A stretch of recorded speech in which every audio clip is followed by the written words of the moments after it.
नमस्कार साथियों, स्वागत है आप सभी का आपके अपने YouTube channel maths with Suryakant में।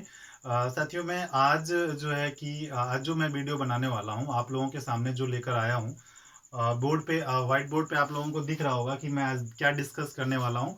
मैंने पहले आप लोगों को बता देना चाहता हूँ कि यूपी ट्रिपल एससी का जो आयोग की तरफ से यूपी ट्रिपल एससी की तरफ से जो सिलेबस लागू किया गया है, वो नोटिफिकेशन में पहले भी आ चुका है और क्या सिलेबस रहेगा उस पे मैं डिस्कस करूंगा और कैसे तैयारी करेंगे उस पे भी हम लोग डिस्कस करेंगे।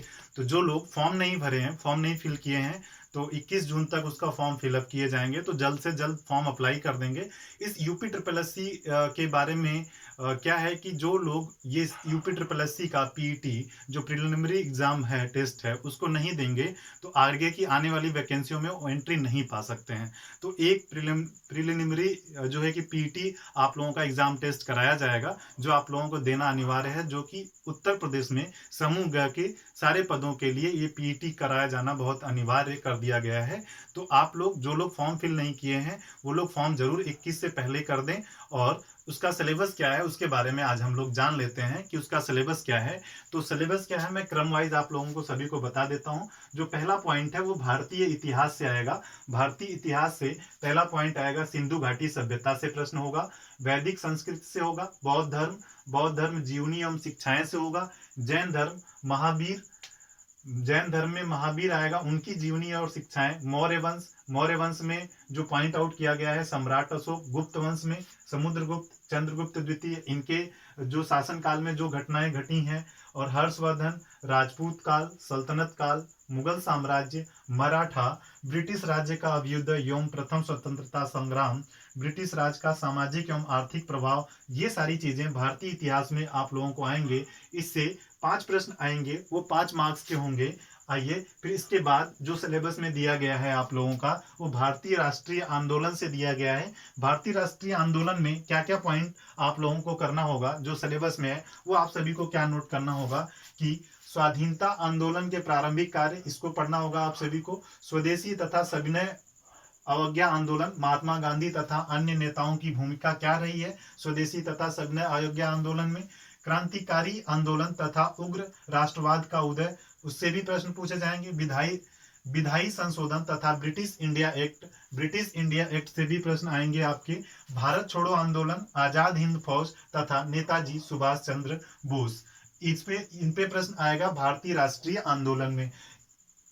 आइए तीसरा जो पॉइंट है, इस पे जो प्रश्न आएगा वो 5 क्वेश्चन होंगे, 5 मार्क्स के होंगे। और तीसरा जो पॉइंट है वो भूगोल से प्रश्न आने वाला है। भूगोल से जो प्रश्न आएगा वो क्या होगा, भारत एवं विश्व का भौतिक भूगोल, नदियां तथा नदियों की घाटी, भूजल संसाधन, पर्वत पहाड़ियां तथा हिमनद, मरुस्थल और शुष्क क्षेत्र, वन, खनिज संसाधन विशेषकर भारत में, भारत एवं विश्व का राजनैतिक भूगोल आएगा, और जलवायु तथा मौसम, टाइम जोन ग्रीनविच टाइम वगैरह से जो प्रश्न बनते हैं उन पे, जनसांख्यिकी, परिवर्तन तथा प्रवास। इस भूगोल से भी आप लोगों को 5 क्वेश्चन 5 मार्क्स को देखने को मिलेंगे।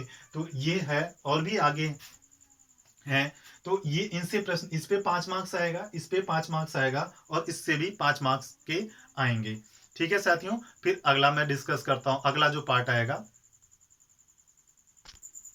तो चौथा पॉइंट साथियों, चौथा पॉइंट क्या है, भारतीय अर्थव्यवस्था से आएगा। भारतीय अर्थव्यवस्था से क्या आएगा, भारतीय अर्थव्यवस्था 1947 से 1991 तक के सारे जितने भी भारतीय अर्थव्यवस्था में चीजें हुई हैं वो आएंगे। इसके अंतर्गत भारतीय अर्थव्यवस्था 1947 से लेकर के 1991 तक, इसके अंतर्गत क्या क्या आने वाला है, योजना आयोग तथा पंचवर्षीय योजनाएं, मिश्रित अर्थव्यवस्था का विकास एवं निजी एवं सार्वजनिक क्षेत्र, हरित क्रांति, दुग्ध विकास एवं ऑपरेशन फ्लड, बैंकों का राष्ट्रीयकरण तथा सुधार वर्ष। अब इसके बाद ये इसके तहत था, जो भारतीय अर्थव्यवस्था के तहत था 47 से 91 तक। इसके बाद वर्ष 1991 में आर्थिक सुधार तथा उसके बाद की अर्थव्यवस्था, वो भी दिया जाएगा। वो आएगा कहाँ तक।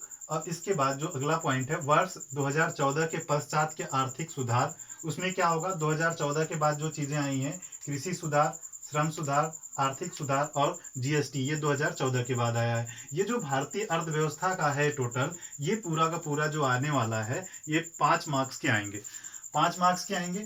और ये देखो, ये चौथा पॉइंट मैंने डिस्कस किया है। अब ये पांचवा पॉइंट जो है वो भारतीय संविधान एवं लोक प्रशासन से आएगा।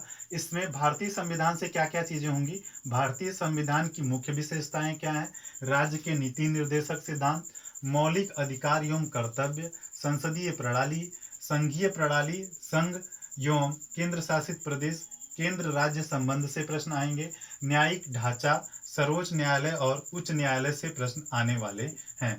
और अगला पॉइंट जो इसमें होगा भारतीय संविधान में, जिला प्रशासन, स्थानीय निकाय तथा पंचायती राज व्यवस्थाएं, ये भारतीय संविधान और लोक प्रशासन का जो चीजें हैं ये पूरा टोटल, इससे 5 मार्क्स के क्वेश्चन आएंगे। छठा पॉइंट क्या है, सामान्य विज्ञान। सामान्य विज्ञान में प्रारंभिक भौतिक विज्ञान, प्रारंभिक रसायन विज्ञान, प्रारंभिक जीव विज्ञान से प्रश्न आएंगे। और जो 6 पॉइंट मैंने बताया सामान्य विज्ञान से, ये भी 5 मार्क्स से आएंगे। और 7वां पॉइंट जो है वो आएगा प्रारंभिक प्रारंभिक प्रारंभिक अंकगणित। उसमें क्या आने वाला है, पूर्ण संख्या, भिन्न तथा दशमलव, प्रतिशतता, साधारण अंक गणितीय समीकरण, वर्ग एवं वर्गमूल, घातांक एवं घात और औसत। तो साथियों इसका आप एक बार स्क्रीनशॉट ले सकते हो, आप सभी इसका एक बार स्क्रीनशॉट ले लो। हम बढ़ते हैं आगे। अगला पॉइंट साथियों क्या आएगा, सामान्य हिंदी। सामान्य हिंदी में क्या क्या पूछा जाएगा आपसे, संधि, विलोम शब्द, पर्यायवाची शब्द, वाक्यांशों के लिए एक शब्द, लिंग, समश्रुत भिन्नार्थक शब्द, मुहावरे एवं लोकोक्तियां, सामान्य अशुद्धियां, लेखक एवं रचनाएं, गद्य और पद्य दोनों के पूछे जाएंगे। तो ये जो 8वां पॉइंट है इससे 5 मार्क्स के पूछे जाएंगे, 5 नंबर के 5 अंक के पूछे जाएंगे। 9वां पॉइंट क्या है, सामान्य अंग्रेजी। सामान्य अंग्रेजी में आपका अंग्रेजी व्याकरण से होगा, अपठित गद्यांश पर आधारित प्रश्न होगा। 9th पॉइंट से भी आपके पूछे जाएंगे 5 मार्क्स के। और जो है कि 10वां पॉइंट क्या आने वाला है, तर्क एवं तर्क शक्ति, यानी रीजनिंग आएगा। रीजनिंग में क्या होगा, बृहत एवं लघु, क्रम एवं रैंकिंग से प्रश्न आएंगे, संबंध, समूह से भिन्न को अलग करना, कैलेंडर एवं घड़ी से प्रश्न आएंगे, कारण एवं प्रभाव, कोडिंग एवं डिकोडिंग, संख्या तथा अक्षर दोनों का कोडिंग और डिकोडिंग आएगा, निगमनात्मक तर्क, कथन, विश्लेषण एवं निर्णय, इससे आएंगे। तो रीजनिंग से जो आने वाले हैं वो 5 मार्क्स के आने वाले हैं। अब बात करते हैं सामयिकी। सामयिकी मतलब आपका करंट अफेयर से है, भारतीय एवं वैश्विक दोनों पूछा जाएगा, वो 10 मार्क्स के होंगे करंट अफेयर से प्रश्न। इसके बाद 12वां पॉइंट जो आप लोग नोट करोगे, 12वां पॉइंट में होगा सामान्य जागरूकता। सामान्य जागरूकता में आएगा जनरल अवेयरनेस जिसे कहते हो, भारत के पड़ोसी देश, देश, राजधानी एवं मुद्रा, भारत के राज्य तथा केंद्र शासित प्रदेश से प्रश्न होंगे, भारतीय संसद, राज्यसभा, लोकसभा और विधानसभा एवं विधान परिषद से होंगे। और इसके बाद राष्ट्रीय एवं अंतर्राष्ट्रीय, ये सारा सामान्य जागरूकता जनरल अवेयरनेस में ही है। राष्ट्रीय एवं अंतर्राष्ट्रीय दिवस, विश्व संगठन एवं उनके मुख्यालय, भारतीय पर्यटन स्थल, भारत की कला संस्कृति, भारत एवं विश्व का खेल, भारतीय अनुसंधान संगठन, प्रसिद्ध पुस्तकें एवं लेखक, पुरस्कार एवं विजेता, जलवायु परिवर्तन एवं पर्यावरण से प्रश्न आएंगे। तो ये जो होगा सामान्य जागरूकता, ये जो मैंने पॉइंट बताए हैं ये 10 मार्क्स के होंगे। तो स्टूडेंट इसका आप स्क्रीनशॉट ले सकते हो। फिर अगले पॉइंट पे बढ़ेंगे। तो साथियों अगला पॉइंट क्या है, अगला जो 13वां पॉइंट मैं आपसे बताने जा रहा हूँ सिलेबस का, अपठित हिंदी गद्यांश का विवेचन एवं विश्लेषण। 2 गद्यांश होंगे जिसपे प्रत्येक पर 5 प्रश्न पूछा जाएगा और ये 10 नंबर के आएंगे। ग्राफ की व्याख्या एवं विश्लेषण, और ग्राफ जिसे आप डीआई डाटा इंटरप्रिटेशन कहते हो, इस पे 2 ग्राफ आएंगे, प्रत्येक पर 5 प्रश्न होगा। फिर इसके बाद तालिका की व्याख्या विश्लेषण, 2 तालिकाएं दी जाएंगी, 5 प्रश्न का होगा, प्रत्येक पर 5 प्रश्न होगा, 5-5 यानी 10 प्रश्न हो जाएंगे। तो ये भी 10 मार्क्स के होंगे, ये भी 10 मार्क्स का, ये भी 10 मार्क्स का होगा।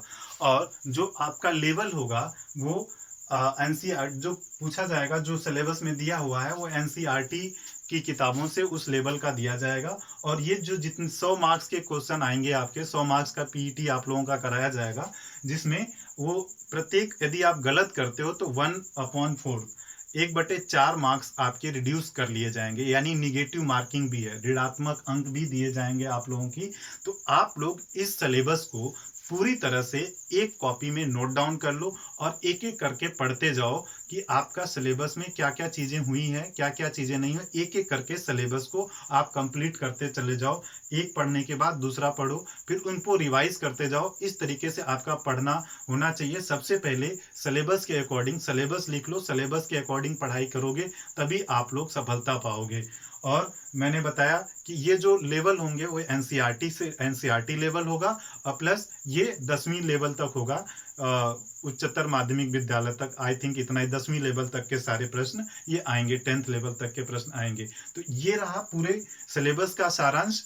और मैं आप लोगों को, यदि आप लोग कमेंट बॉक्स में बताओगे, आप जो भी आप लोगों की क्वेरीज होंगी, तो उस पर भी मैं वीडियो बना दूंगा। अगला वीडियो मैं पूरी नोटिफिकेशन जो अभी जारी हुई है, तो मैंने वीडियो के स्टार्टिंग में भी बताया था कि 21 तक इसका लास्ट डेट है, जरूर अप्लाई कर लें। और कहीं भी कोई समस्या आ रही हो तो आप नीचे कमेंट बॉक्स में जरूर बताएं कि आप लोगों को किस से रिलेटेड आप लोगों को वीडियो चाहिए। और बाकी मैथ्स के सारी चीज़ें तो मैं आप लोगों को पढ़ा ही रहा हूँ अपने चैनल पे, क्योंकि जब पीईटी हो जाएगा, इसके बाद जो मेंस एग्जाम लिया जाएगा समूह ग के लिए, उसमें मैथ अच्छे अच्छे क्वेश्चन आएंगे, अच्छे लेवल आएंगे। पूरा एक सेक्शन क्वांट का होगा, यानी आपका अंक गणित का होगा। तो वो चीज़ें मैं अपने उस पर पढ़ा रहा हूँ। और बाकी एग्जाम्स के लिए तो आज के लिए आज की वीडियो में इतना ही रखते हैं। अगली वीडियो में फिर मिलेंगे, तब तक के लिए आप लोगों को बाय बाय।